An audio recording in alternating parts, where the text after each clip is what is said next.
जीवन में ना अपने अंदर से अहंकार बिल्कुल निकाल दीजिएगा। अहंकार बहुत ही खराब चीज है। कहते हैं कि अहंकार में इंसान को इंसान नहीं दिखता, और छत पे चढ़ जाओ तो खुद का मकान नहीं दिखता। अहंकार नहीं करना चाहिए। छत को बहुत गुरूर था छत होने का, एक मंजिल और बनी और छत फर्श हो गया। अहंकार कभी नहीं कीजिएगा।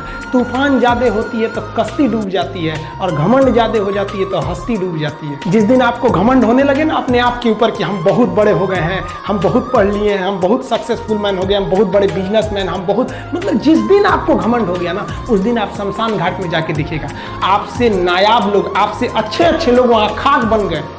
दुनिया में ना किसी से जलन नहीं रखनी चाहिए। देखिए माचिस जो होता है ना दूसरे को जला देता है, लेकिन कभी माचिस को देखें वो खुद को भी जला लेता है। अतः आप दूसरे की बुराई करेंगे, दूसरे के पीछे रहेंगे ना, तो इसमें आपका लॉस होगा। और अगर आपकी कोई बुराई कर रहा है ना तो आपको खुश होना चाहिए कि आप आगे बढ़ रहे हैं। बुराई उसी का लोग करते हैं जो आगे बढ़ रहा होता है। जो पहले गिरा हुआ है उसकी लोग क्या बुराई करेंगे। और जब भी आपकी कोई बुराई करे तो आप उसे सहज स्वीकार करें, और आप उसे प्रूव मत कीजिए कि हम ये नहीं हैं। हम लोग गलती क्या करते हैं स्टूडेंट लोग, कि प्रूव करने लगते हैं। नहीं, आपको अपने आप को इम्प्रूव करना है। अगर कोई गलती हो गई है, आपको कोई बुराई कर रहा है, तो आप उसको सहज स्वीकार कीजिए। जिस दिन आपके अंदर अपनी बुराई सुनने की क्षमता आ गई, यकीन मानिए आप सफलता के दहलीज पे अपनी पहली कदम रख दिए उसी दिन। लोहा जो होता है ना उसे कोई नहीं तोड़ सकता है, लेकिन उसी लोहे के अंदर का जो जंग लग जाता है ना, धीरे धीरे दीमक की तरह उस लोहे को खदड़ते जाता है। इसलिए अपने अंदर अहंकार को मत लाने दीजिएगा। लोग कहते हैं ना कि अहंकार बुरा है। जीवन में हम जो अनुभव किए हैं, अहंकार से भी खराब चीज होता है गुस्सा। देखिए अहंकार उत्पन्न ही नहीं होगा जब तक आपको गुस्सा नहीं आए। आप ऐसे नॉर्मल बैठे हैं और आप किसी से कहिएगा कि तुम्हारी क्या औकात है, जब तक आपको गुस्सा ना आए। तो अहंकार एक पेड़ है और गुस्सा उस पेड़ का जड़ है। इसलिए गुस्सा जिस दिन आया उस दिन आप बर्बाद हो जाएंगे। किसी भी व्यक्ति को बर्बाद कराने के लिए सबसे जरूरी है गुस्सा दिलाना।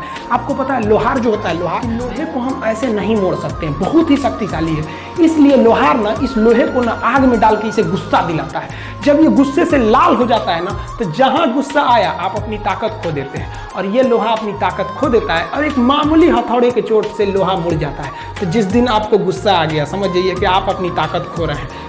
जब हम जन्म लेते हैं तो जन्म से ही हमारी जीभ रहती है, और मरने तक हमारे साथ जीभ रहती है, क्योंकि वो बहुत ही नरम रहती है। उसे गुस्सा वो बहुत हार्ड नहीं होती है। लेकिन जन्म लेने के बाद दांत आता है, और दांत काफ़ी कड़ा होता है, और मरने से पहले ही दांत चला जाता है। यानी अगर आप नरम रहेंगे तो काफ़ी लंबे समय तक रहेंगे, और जहाँ हार्ड होंगे आप वहीं आपका पतन चालू हो जाएगा। इंसान 3 साल में बोलना सीख जाता है, लेकिन उसे क्या बोलना है ये सीखने में उसे पूरी जीवन लग जाती है। शब्दों का इस्तेमाल बड़ा सोच समझ के कीजिएगा। ये आपके माँ बाप के दिए गए परवरिश का एक सबूत होता है। अतः आप अगर किसी से अपशब्द बात करते हैं तो सभ्य व्यक्ति आपको नहीं कोसेगा, बल्कि आपके माँ बाप को कहेगा कि इसे संस्कार नहीं सिखाया। ये शब्द जो होते हैं हमारी परवरिश का परिचय करा देते हैं। शब्द का इस्तेमाल भोजन की तरह करना चाहिए। जिस तरह से भोजन को बनाने के बाद थोड़ा सा चख लिया जाता है, उसी तरह शब्द को दूसरे के सामने बोलने से पहले एक बार जरूर चख लीजिएगा।